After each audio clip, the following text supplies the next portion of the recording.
மனதுருகும் ஆண்டவர் இயேசுவின் திருப்பெயரில் அன்பின் வாழ்த்துக்கள். ஜெபிப்போம். பேரிரக்கமும் மிகுந்த அன்பும் கொண்டு எங்களை வழிநடத்தி வரும் எங்கள் அன்பின் ஆண்டவரே, வெளிப்படுத்தல் நூலில் காட்சிகள் பலவற்றை தந்து நாங்கள் உம்முடையவர்களாக வாழ வேண்டும் என்று எங்களுக்கு வாய்ப்பு தருகின்றேன். நன்றி சொல்கின்றோம்.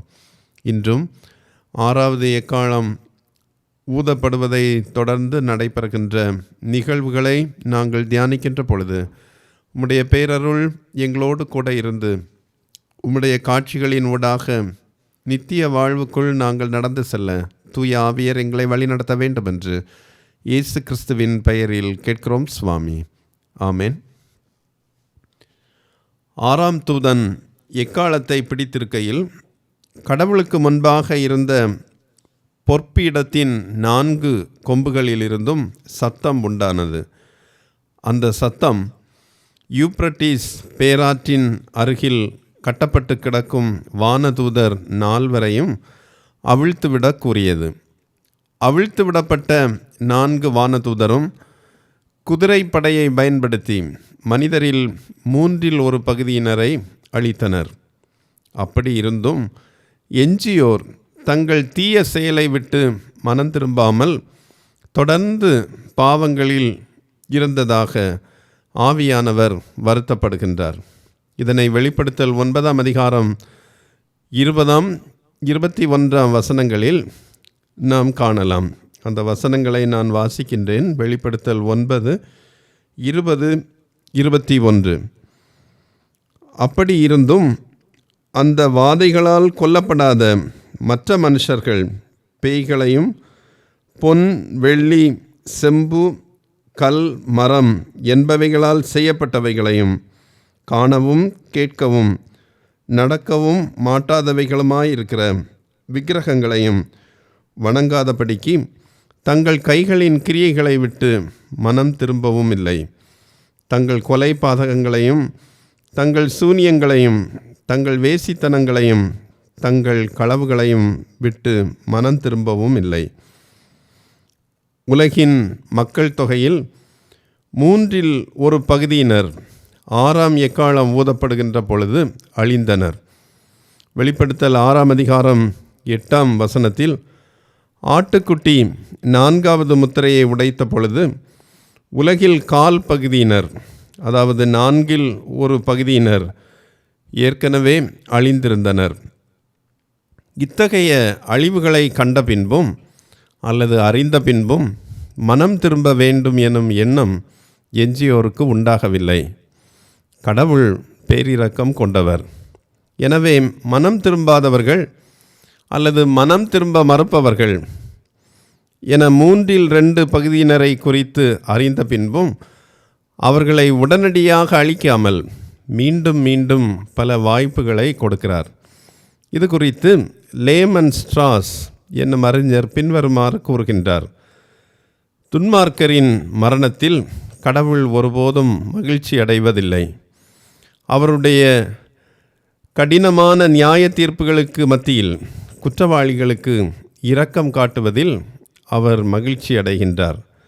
ஆயினும் வஞ்சகம் நிறைந்த மனித இதயம் கடவுளின் அன்பையும் கருணையையும் கால நீட்டிப்பின் பொருளையும் உணராமல் கடவுளை மறந்து தமது பாவங்களை அதிகரித்து கொண்டிருக்கின்றனர் என்று கூறுகின்றார். கடவுளற்றவர்கள் செய்யும் கொடிய பாவங்களையும் 20, 21 வசனங்களில் ஆவியானவர் எடுத்துரைக்கின்றார். மீண்டும் அந்த வசனங்களை, அந்த பாவங்கள் குறிப்பிடுகின்றவற்றை நான் வாசிக்கின்றேன். அப்படி இருந்தும் மனுஷர்கள் பேய்களையும் பொன், வெள்ளி, செம்பு, கல், மரம் என்பவைகளால் செய்யப்பட்டவைகளையும் காணவும் கேட்கவும் நடக்கவும் மாட்டாதவைகளுமாயிருக்கின்ற விக்கிரகங்களையும் வணங்காதபடிக்கு தங்கள் கைகளின் கிரியைகளை விட்டு மனம் திரும்பவில்லை. தங்கள் கொலை பாதகங்களையும் தங்கள் சூனியங்களையும் தங்கள் வேசித்தனங்களையும் தங்கள் களவுகளையும் விட்டு மனம் திரும்பவும் இல்லை. மனம் திரும்ப மறுப்பவர்கள் தொடர்ந்து செய்து வரும் 5 வகையான பாவங்களை இங்கு ஆவியானவர் பட்டியலிடுகின்றார். அவைகளை இன்று சற்று விரிவாக நாம் தியானிக்கப் போகின்றோம். முதலாவதாக, அதிகரிக்கும் தீய ஆவிகளின் வழிபாடும் சிலை வழிபாடும். கடவுளை தவிர வேறு கடவுளரையோ சிலையையோ தீய ஆவிகளையோ வணங்குவது சிலை வழிபாடு என்பதை நாம் அறிந்திருக்கின்றோம். பேராசை அல்லது பிறர் பொருளை இச்சித்தலும் சிலை வழிபாடு என்பதை நாம் அறிந்து கொள்ள வேண்டும். ஏனெனில் பேராசை கொண்டவர் அல்லது பிறர் பொருளை இச்சிப்பவர் தனது இதயத்தை கடவுளை தவிர வேறு ஒன்றில் வைத்திருக்கின்றார். பிற பொருட்களின் மீது அல்லது மனிதர்களின் மீது வைத்திருக்கின்றார். மனிதன் தனது இதயத்தின் முதல் இடத்தை கடவுளுக்கு கொடுக்க வேண்டுமென அவர் விரும்புகின்றார். சிலைகளால் பார்க்கவோ கேட்கவோ நடக்கவோ இயலாது.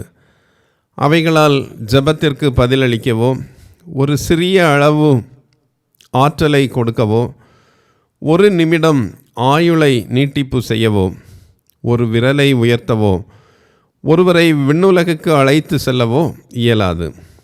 சிலைகளால் ஒருவருக்கு நித்திய ஜீவனை கொடுக்கவும் இயலாது. ஆனால் சிலைகளுக்கு பின்னால் இருக்கும் தீய ஆவிகள் ஒருவரின் ஆன்மாவை என்றென்றும் சேதப்படுத்தி அழிப்பதற்கு நிறைய வாய்ப்புகள் இருக்கின்றன. எனவே இந்த வழிபாடுகளிலிருந்து விலகி கடவுளுக்கு ஏற்புடையவர்களாக வாழ அழைக்கப்படுகின்றோம். கடவுளிடம் வருவதற்கு தடையாக எது இருந்தாலும் அல்லது எவர் இருந்தாலும் அது சிலை வழிபாடு என்பதை புரிந்து அவற்றை விட்டு கடவுளின் பிள்ளைகளாக வேண்டும் என்பது கடவுளின் எதிர்பார்ப்பு. இரண்டாவதாக, அதிகரிக்கும் கொலை. யோவான் இந்த காட்சியை காணும்போது வெளிப்படுத்தல் 7ஆம் அதிகாரத்தில் அவர் கேட்ட இரத்த சாட்சிகளின் குரல், எதுவரைக்கும் ஆண்டவரே என்கின்ற குரல் அவர் காதுகளில் ஒலித்து கொண்டே இருந்தது. கிறிஸ்துவுக்கு எதிரான அந்தி கிறிஸ்துவால் கொல்லப்பட்ட இரத்த சாட்சிகளின் கூட்டத்தின் குரல் அது. அந்தி கிறிஸ்து அல்லது கிறிஸ்துவின் விரோதியினை பின்பற்றுவோர் உலகம் முழுவதும் இருக்கின்றனர். அவர்கள் கிறிஸ்தவரை கொல்லுவதை ஆதரிக்கின்றனர். ஒருவரை வாளால் கொல்வது மட்டுமல்ல, இயேசு கூறியபடி தன் சகோதரன் அல்லது சகோதரியை மூடனே என்று கூறுவதும் கொலைக்கு சமம் என்பதை நாம் மறந்துவிடக்கூடாது. நம் சகோதரன் அல்லது சகோதரியை மூடனே என்று கூறுவோரும் கொலையாளியே என்பதை புரிந்து பிறரை கொலை செய்யாது வாழ நாம் அழைக்கப்படுகின்றோம். மூன்றாவதாக, அதிகரிக்கும் மந்திர வித்தை அல்லது பில்லிசூனியம். பில்லிசூனியம் என்பதின் கிரேக்க வார்த்தை ஃபார்மகான். ஃபார்மசி என்னும் வார்த்தை ஃபார்மகான் எனும் வேர்ச்சொல்லில் இருந்தே வருகின்றது. பில்லிசூனியம் அதிகரிக்கும் எனில் மருந்தகங்கள் அதிகரிக்கும் என்றும் நாம் புரிந்து கொள்ளலாம். இதனை இன்னும் ஆழமாக நாம் நோக்கினால், பில்லிசூனியம் என்பது பிறரது அல்லது உயிர் ஒன்றின் மீது தீய ஆவிகள் ஆளுகை செய்வது என்பதை நாம் புரிந்து கொள்ளலாம். போதை பொருள் பயன்படுத்துவதற்கும் இதே பொருளை கூறலாம். ஏனெனில் போதை உட்கொள்ளும் போது மனிதன் தன் கட்டுப்பாட்டை இழந்து போதையின் ஆளுகை அல்லது தீயோனின் ஆளுகைக்கு உட்படுகின்றான் என்பதை நாம் அறிந்து கொள்ள வேண்டும். தீயோன் உடலை ஆளுகை செய்கையில் உடலுக்கு பல்வேறு உபாதைகளை அல்லது வலிகளை, உபத்திரவங்களை ஏற்படுத்துகின்றான். உடல் உபாதைகள் அல்லது வலிகளிலிருந்து விடுபட மருந்துகள் அவனுக்கு அவசியமாகின்றன. போதை கலாச்சாரமும் போதை சமயமும் பில்லிசூனியத்தின் வெளிப்பாடுகள். இவை தவிர ஜோதிடம், கைரேகை பார்த்தல், இறந்த ஆவிகளுடன் உரையாடுதல், குறி கேட்டல் போன்றவை அனைத்தும் பில்லிசூனியத்தின் பிற வடிவங்கள். இவைகளையெல்லாம் தவிர்த்து கிறிஸ்துவின் அடியோராக வாழ வேண்டும் என்று ஆண்டவர் நம்மை எதிர்பார்க்கின்றார். நான்காவதாக, அதிகரிக்கும் பரத்தமை அல்லது ஒழுக்கக்கேடு. இங்கு பயன்படுத்தப்படும் கிரேக்க வார்த்தை, அதாவது பரத்தமைக்கு பயன்படுத்தப்பட்டிருக்கின்ற கிரேக்க வார்த்தை ஃபோர்னியாஸ்.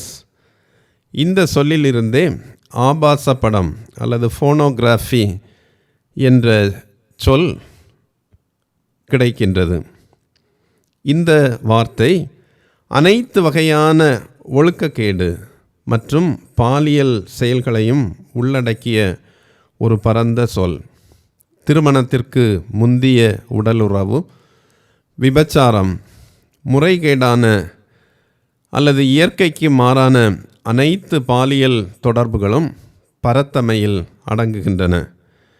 அமெரிக்கா போன்ற பல நாடுகள் விபச்சாரத்தையும் ஓரின சேர்க்கையையும் அங்கீகரித்திருப்பது முறையான வாழ்வுக்கு கவலை தருவதாகவும் கடவுளுக்கு விரோதமானதாகவும் உள்ளது என்பதை நாம் அறிந்து கொள்ள வேண்டும்.